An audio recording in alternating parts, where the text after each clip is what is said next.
and welcome to this week's episode of ThinkTank Thursday. I'm Candi Kelley and excited to be your host this week. Thank you for joining us. Before we jump in, I got to give shout outs to my 2022 Think Tank partners. Without them, it would be really hard to bring these to you every week. So thank you to Party Center Software, Betson, Embed, Redemption Plus, and Simnox. We love their support, and it allows us to bring you all this information that can hopefully help your business move forward. So on Thursdays, Trainertainment likes to spend a little bit of time away from all the doing that there is to be done and spend a little bit of time thinking. And today I get to spend that time thinking with probably one of the most brilliant minds that is in our industry today. And so I'd like to introduce Bob Cooney. And so Bob, for people who may not be familiar with who you are and like what you do and where you came from and all of that, give them the abbreviated story of who you are and your expertise area. Yeah, thanks, Kelly. That was a very kind, generous, and maybe over-flattering introduction. So look, I started out actually in the pizza business, and I don't talk about that much, but right out of college, dropped out of college and I started my first pizza place when I was 16 in high school with my stepfather, and then went to college and it didn't pay well enough. So started a chain of pizza delivery restaurants that the industry might now know is called Perky's Pizza. Actually started out as Pizza Pronto. And it was and I opened the first Pizza Pronto restaurant in Clearwater, Florida. And in Tampa, Florida. And then we expanded to Clearwater and et cetera, et cetera. And we built it to about 22 restaurants in 11 states. And then it pivoted to Perky's. It changed the brand of Perky's, and then it pivoted to the business plan that it is today, which expanded. And so I actually was like I opened the very first Perky's pizza store in Tampa, Florida. And I never talk about that. And I'd kind of forgotten about it, to be honest with you, because it was in a first life. That's crazy. I have been to the Perky's in Tampa before. Yeah. Okay. There you go. Yeah. You started out as Pizza Pronto. And anyway, so that gave me a base in operations and food service and understanding leisure. And we actually bought, one of the restaurants we bought was a mini golf place. It was a putt-putt golf on Bush Boulevard. And we turned it into a Pizza Pronto with mini golf. And so I actually was in the amusement industry in what year would that have been? Wow, it would have been like early 80s. And then, did the pizza thing for a while, then moved to Colorado and wound up starting what was really the first laser tag business that grew and scaled, called Laser Storm in 1989. And we grew that to 230 locations in 35 countries, took it public in a NASDAQ IPO. And then wound up during that phase, got involved in VR. My biggest customer, Edison Brothers, was the largest operator of mall arcades in the country. I think they'd acquired Aladdin's Castle, and they bought Dave & Buster's when it was 2 stores, and they brought a product called Virtuality to market, which was the very first VR arcade product. And we built VR and laser tag arenas in malls in the mid 90s. And that was my first foray into VR. And it was just really too early. And then got recruited later into a company called Global VR as they were starting. And we did VR arcade games around the turn of the century. I love saying that. And then, now we're on this third wave of virtual reality. And I've been in and around that space. And what I say is the bleeding edge of technology and location-based entertainment is really where I've done my career over a 35 year period now. Awesome. So what makes now the time to take the look and look at VR seriously if you are a location-based entertainment center? You said it started in the mid 90s, but now I feel like it's way serious. Yeah. And that's a really good question. And I'd almost like say, depending on where you are in the LBE market, the answer is probably different. So I'll just stay at a highest level, which is the technology's finally caught up with the promise. And I think that was the thing we didn't have until this new wave. And and there's challenges with the technology because it's still predominantly consumer technology, and that creates all kinds of issues around integration and reliability. And some companies solve that in different ways. But I think that the tech is finally caught up with the promise. People love playing video games. And I think our industry has, we seeded the video game industry in the 90s to the consumer market. We let Xbox and PlayStation and all of that kind of take over the video game market because our industry didn't react appropriately. And then we went all into redemption. And frankly, I know a lot of people are going to bristle at this, but redemption is just a little kiddie casino, and we're preying on the dopamine rush of children to give them junk toys in return for, putting money in machines. And I think that as the new generations take over, that's going to be less and less acceptable. And I have statistics that back that up. And so I think that getting back into video gaming is critical, and nobody has VR at home yet. So this is another opportunity with virtual reality to do something that's video gaming that people like, that people want to do, but they can't do it at home yet because there's only 10 million headsets in the world, in the US, and there's 350 million people. And so we've got an opportunity to reset and do it again and do it right this time. And that's what excites me. Awesome. Yeah, I'm one of those people who will probably never own an Oculus, but I would experience VR outside of my home. But I don't have any desire to bring it into my home. Yeah, that'll change. That'll change. My oldest is 10, so we'll see what the next couple of years have for us. So you and I are partnered in something called the VR Collective. And so I would like for you to tell everybody, what is the VR Collective and how did the idea for such an collective group of people come to mind for you? Yeah. So I work with a lot of startups that are bringing VR products into the amusement market. And the number one question I get all the time is, how do I get distribution?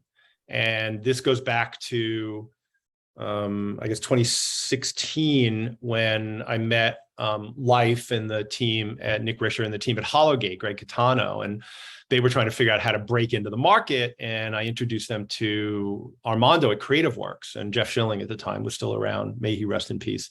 Little tidbit: Jeff actually was in the laser tag business and ran a laser storm, I believe, back in the early 90s. Very cool. And unfortunately, outside of Creative Works at the time, there weren't a lot of companies that could get their head around VR. And so I've got, 20, 30, 40 companies asking me about distribution. And I'm like, I don't actually have an answer. There is no, efficient distribution channel that can handle these types of complex projects and products. And so, finally, after just being frustrated by it, I reached out to Scott Schaefer and Tony Shama, and I'll back up a little. I'll circle back to our early conversations around the training part of it as well. And I said, hey guys, I know Scott had taken on a product called Vex at Schaefer, and that was a bold move by them because I think the coin-op amusement distributors tend to know how to sell arcade games, but these complex solutions that require value-added services are hard and they're different. And so Scott showed a willingness to do it. And I reached out I've had really good relationship with both of those guys over the decades. And I said, hey, how do you feel about taking a deep dive into virtual reality and really there's a need here, and can we build some new capabilities and new best practices? And they both went, yeah, we're up for that, which I thought was both beautiful and crazy. And that came on the heels of a conversation that you and I had when a big chain, Main Event, reached out to me, Chuck Taylor, who's a good friend of mine, and he said, hey, is anybody doing training for Hollowgate? Because we've got all these Hollowgates and they're really underperforming and we need help. And so I said, well, let me talk to Traintertainment and see if we can't collaborate on some kind of a training program. And so we had that conversation about, hey, yeah, let's build this training program around virtual reality and help operators get more money out of it, because I saw so much money sitting on the table, and VR products being underperforming. And then the combination of that and the interest on distribution's part of being involved was like, hey, maybe we pull all of this together and we collaborate in some way. We can actually create an efficient distribution channel where new products come in, can make it to market, and we can give operators the best advice about what products to select for their businesses, because not every product is right for every location. And operators tend to see virtual reality as one thing, and it's not. It's like, I literally just came from a trampoline park in Rohnert Park that put the VAR box, which is the collector's first product in there, and it's in a trampoline park, and I'm looking around and all those old 5, 6, 7, 8-year-old kids there, and I'm like, I'm not sure that's the right demographic mix for the product. And they have a Kong, and the Kong's crushing it. It's like doing $1,500 a week. I hope that's not disclosing confidential information, but and it's doing great. But but little kids can do that, and they're not necessarily going to want to put on a headset and shoot zombies. So I think that the advice that operators need to get the right product in the right location, how to operate it properly, how to market it properly, how to promote it properly. It's not an arcade game. It's too expensive. Like to take a 20, 30, 40, 50, $100,000 product, plop it down in an arcade and treat it like a big bass wheel. It's just not the best approach. So that's a really long answer to a really short question. Sorry. No, it's perfect. And so, yeah, I was excited about when you brought even the topic of some kind of like, working together collaboration, because it did feel like training for VR is a niche that it's coming. People aren't sure this is the right training for it. They want to train it just like any other frontline, but it really needs to be embraced by the employees that work with you to really make some of the more complex solutions successful in a location.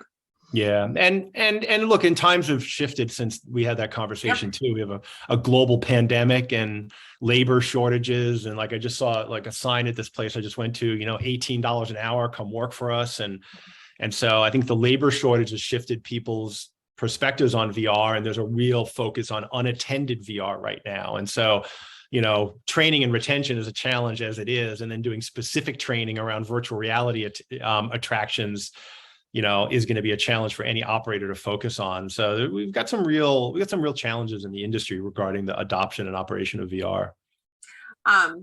I'm going to let you jump into our first product, but first, like you said a second ago, that people have this one idea of VR, and there's lots of ideas and types of VR. And so, real quick, like the difference between like VR and like augmented reality and like VR that you're active in versus VR that you're not active in, like, it's such a spectrum. And so what should people be looking at, and what are the things they should consider when they're thinking about the different types that are out there? Look, I think the first thing you have to think about is who's your target customer, right? And it's shocking to me how not enough operators are actually thinking about, is this product right for me? Like they just see it somewhere and they're like, oh, that's cool, and I'll buy it and I'll put it in. And so I think understanding your target customer is the first and most important thing. And look, Candi, I wish I could give you an answer to this one. It's really complex. Like I've been in the industry 35 years. I've been doing VR for a long time. I've done probably every VR thing that's worth doing in the world, or at least in the United States and Europe. And I have an algorithm in my head that allows me to make recommendations, and turning that into something that's simple enough. Like I wrote a guide to this, and I think it went over everybody's head. It was like 18 pages of how do you select the right VR attraction, and nobody wants to read 18 pages to try to figure out what product to buy. And so I think that, right now people want unattended VR, and there's some great unattended VR out there. And if you're building VR attractions now and you still have a 4-player system that requires an attendant, I think you're dead in the water. I think if you get up to 6, 8, 10 players, is it worth having an attendant there? Probably. And so the bigger systems that have more throughput, you could probably warrant having an attendant. But I think that's really the thing that most people are looking at, is how much is it going to cost me to staff it and train it? And am I going to have to deal with, if you've got 300% turnover, how are you going to manage that? And so it's probably a separate call. I could probably spend an hour just answering that question and do a bad job. Professor Bob on all the things, the difference. But all right. So speaking of unattended, and that's what everyone's looking at, the first product that VR Collective is bringing to market is an unattended platform. So why don't you introduce people to what that is, and kind of why you believed in this product when, so, as you said, so many people approach you about distribution. How do I get this in to locations? Yeah, and I'll even start by saying that my first reaction was hell no, because the product was coming out of China, and I've just seen so many products come out of China that just don't work. The experience isn't the tech. They use substandard headsets with low resolution and low frame rates, and it makes people sick. And I've been pretty public about that. And I know, and it's just based on experience. Like I've talked to dozens, hundreds of operators that have bought them and they can't keep them running, and they don't get parts and support. And so when this product first came to me, my first answer was no. And then I decided they were really adamant about me taking a look at it. So I took a harder look. And what I saw a bunch of videos of these esports tournaments on this platform. It's called the VAR box, VAR, Virtual Augmented Reality Box is what it stands for. And I saw a bunch of people playing it like professionally and like running esports tournaments. And I can watch, I've done this long enough to, I can watch somebody play VR and I can tell you if the game's any good. I don't even have to play it myself anymore. I can just watch other people playing it, and based on their movements and reactions, I can kind of tell if it's worth looking at. And you can't get esports players playing a game seriously and competing unless you have built a really good game.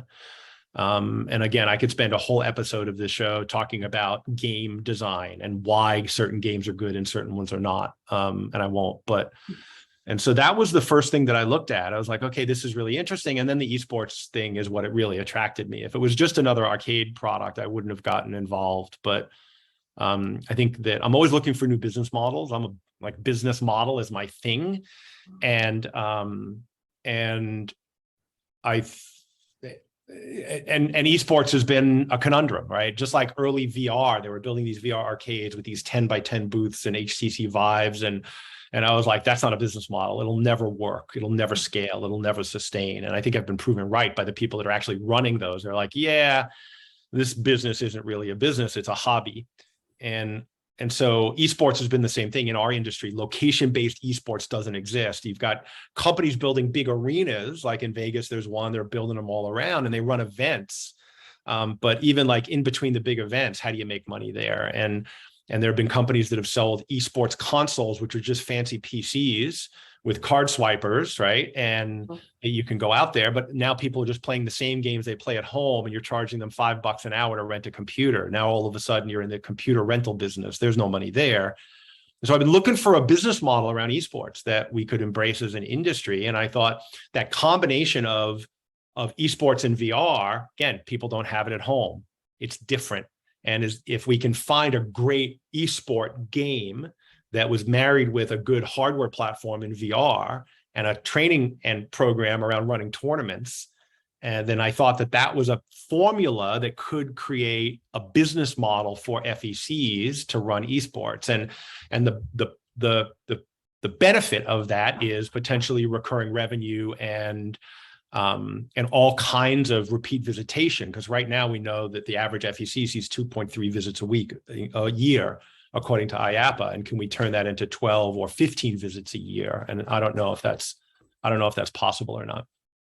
I think it's also interesting because if you go all in with the VAR box and go to where you're hosting your own tournaments and all that, it also puts you a bit in the events sector, much more than selling events for other people to host, but hosting your own events. And I do feel like that is an outlet that location-based entertainment could be better at and do more of. I think for FECs, it's the future of it's part of the future of the industry. There's a lot of futures, but like I watched Lucky Strike in West Hollywood. They run live music now on weekends. The band's coming in and they promote it, right? And so creating scarcity of events to get people to come in is something that I think the cutting edge operators are already doing. And so how do we create events around esports or music or art exhibits? Like there's a ton of VR that happens at these art like in Vienna, they have one and South by Southwest, where people create these amazing VR experiences, but they're really more artistic. And so, could we host those in our industry and have them there for a month? And it's really limited edition. I think you'll see more of that in the future. I do. I agree with you that events is definitely something that more people should look at. I have a client, I'll give shout out to the Works in Ohio, that they just opened in what was like a 1920s like downtown theater, and it was still had the stage and like the brick and all of that. And in the beginning they're like, oh well, we'll do some things, and events has become a third of their revenue, and they never saw that coming. But they went all in. Like, he has lighting systems, he made sure he had the decorations and the sound system and everything to make sure that it was done at a level that people would want to return for. And we're already doing birthday parties, which is an event, right? Yes. But the problem is they're micro events for one family, right? Or one family and friends, and every event is a different date because of that. And now, so how do you flip that upside down and say, okay, I'm going to create an event on my timeline that everybody has to come to experience that? And it's absolutely part of the future of the industry. So with the VR Collective, what do you see being the future? Are there more products that you'd like to bring in under the umbrella? What is the criteria to look for? How do you see this? What place do you see this serving in the future of this industry?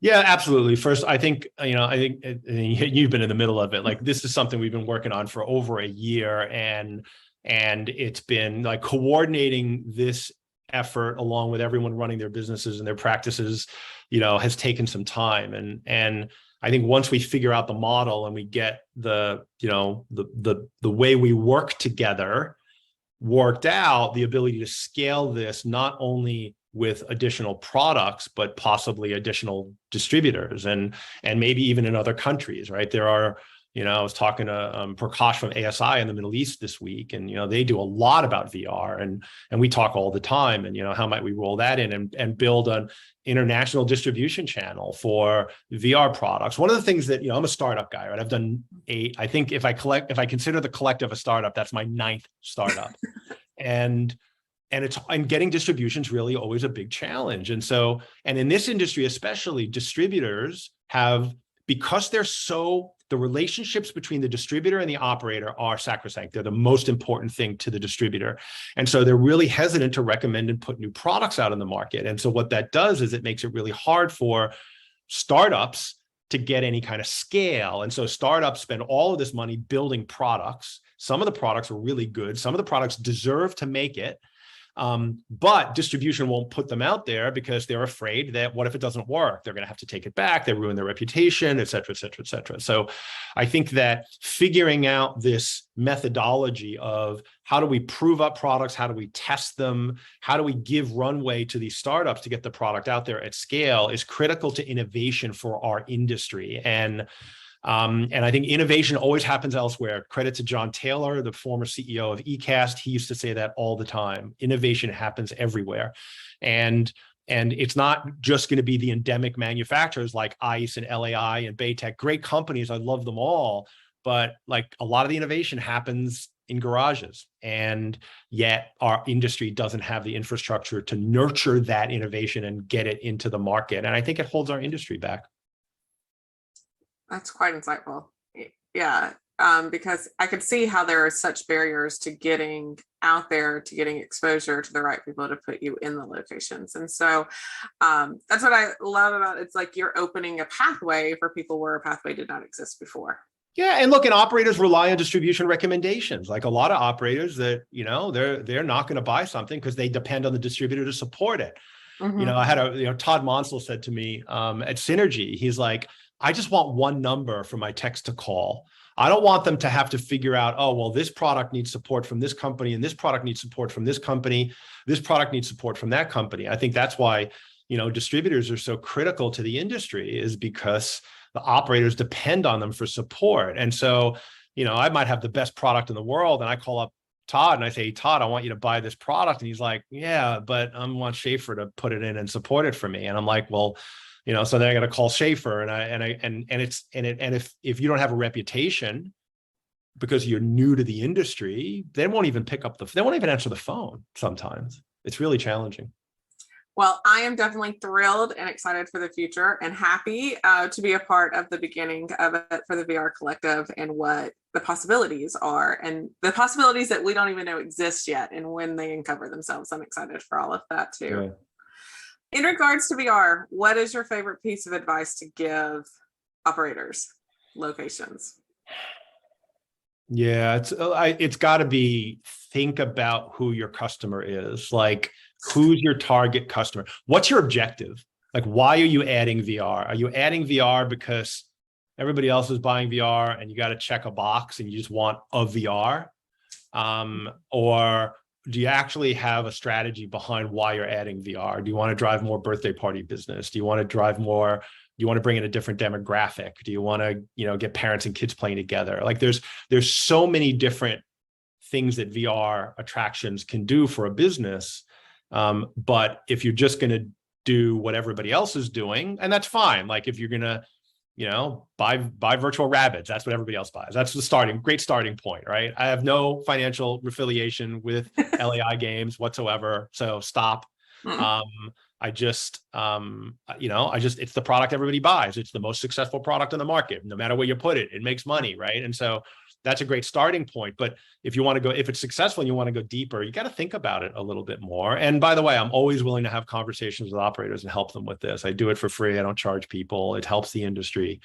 And I'm always willing to do that. So just drop me an email at bobc@bobcooney.com and I'll answer your questions.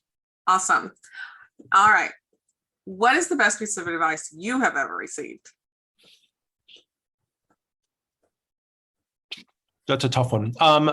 Probably Don Miguel Ruiz, who wrote a book called The Four Agreements. And I've done some workshops with him and his family, but it's really encapsulated in the book. And there's four things, and I'd say there's four things. Don't make assumptions is probably the biggest one of the four agreements. And I work really hard. It's shocking how many assumptions we make day to day, minute to minute, hour to hour.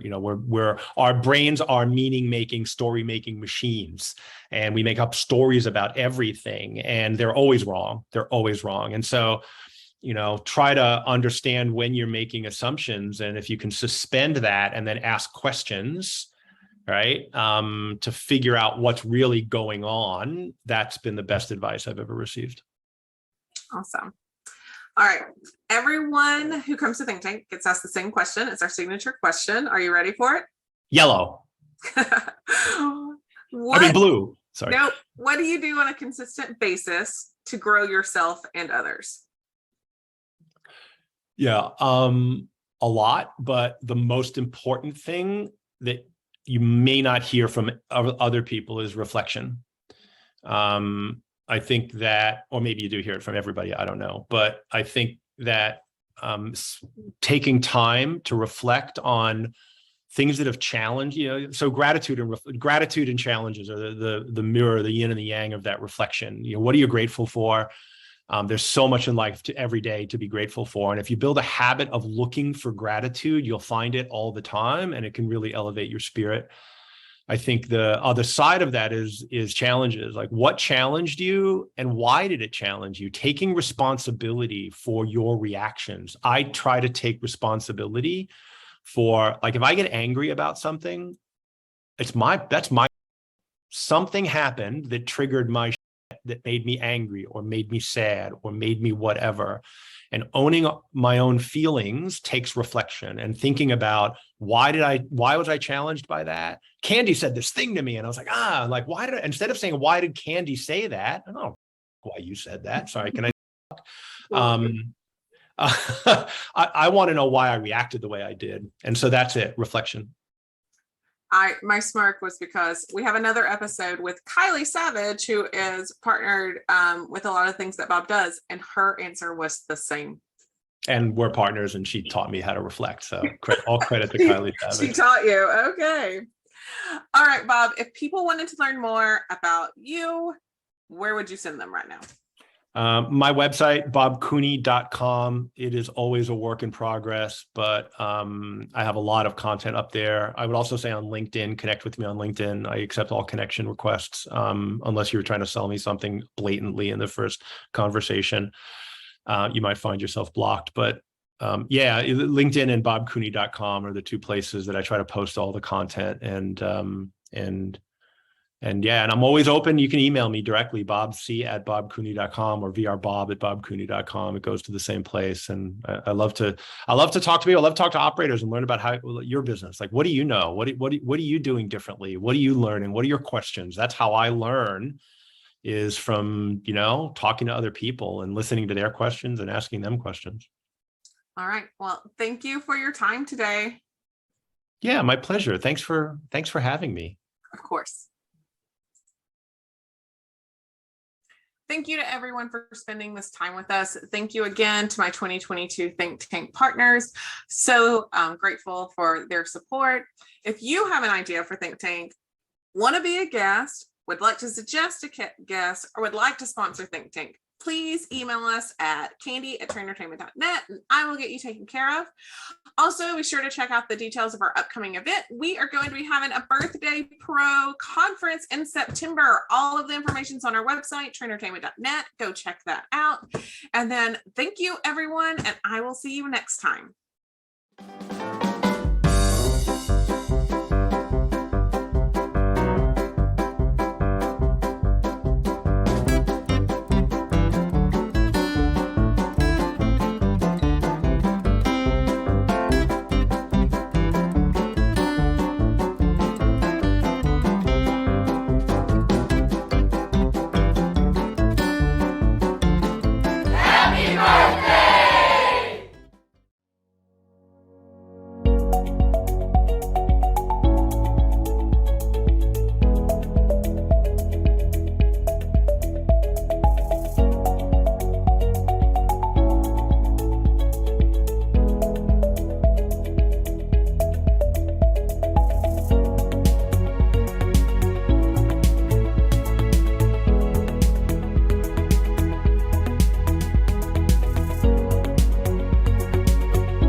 Hello, my name is Brittany Betty, and I am the Regional Sales Director and Business Development Manager over at Betson Enterprises.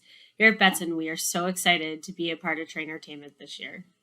For those of you who are unaware of Betson and what we do, we are the leading distributor of coin-operated equipment, and we are a family-owned business that has been around for 85 plus years. Please take a moment to watch a quick video on an introduction on the phased approach and turnkey solution we can offer you in your facility.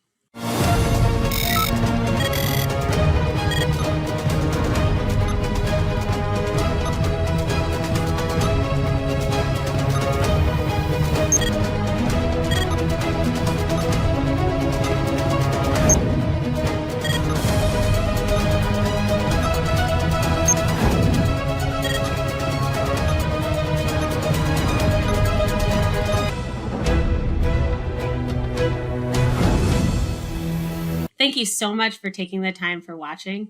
And if you have any questions and would like to reach out to me, I can be reached at my email at bbetty, BBETTI, at Betson, BETSON.com.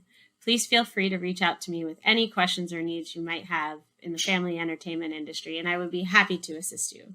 Thank you and have a great day.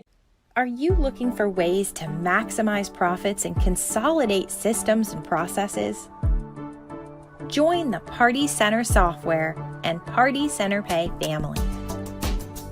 Our suite of solutions makes it easy for you to run your family entertainment center or event business.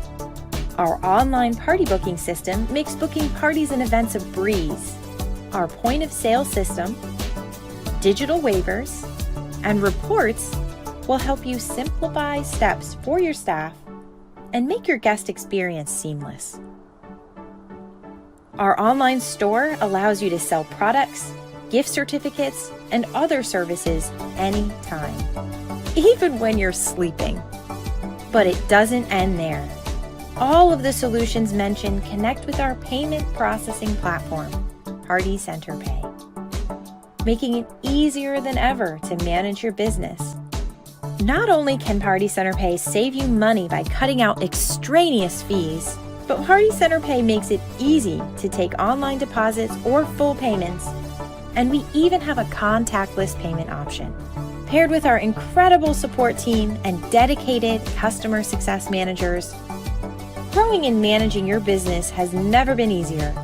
Schedule a call with us today to learn more.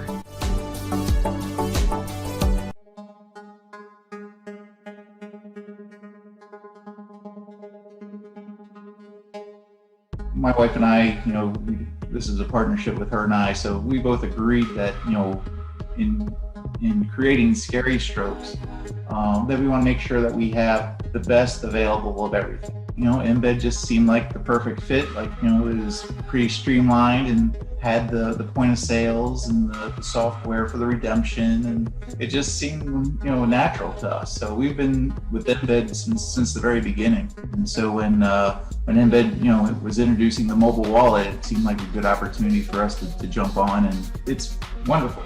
I mean, you reload your card from it, you redeem your tickets from it. There's nothing not to like about it. I mean, it's very convenient. It's very clever for sure.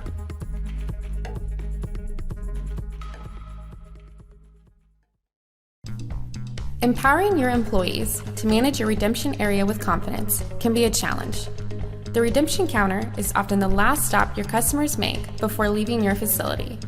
That's why we do everything we can to help your staff make that experience one worth returning for. Our service packages allow you to reap the benefits of expertise and customer support, no matter where your business is in its maturity. The Advanced and Pro Service Bundles are unmatched by any other redemption provider in the industry. They allow you to get the support you need when you need it. Gain confidence in your redemption program, knowing your employees are taking advantage of benefits like exclusive redemption training, regular planogram refreshes, product performance and spending reports, and much more.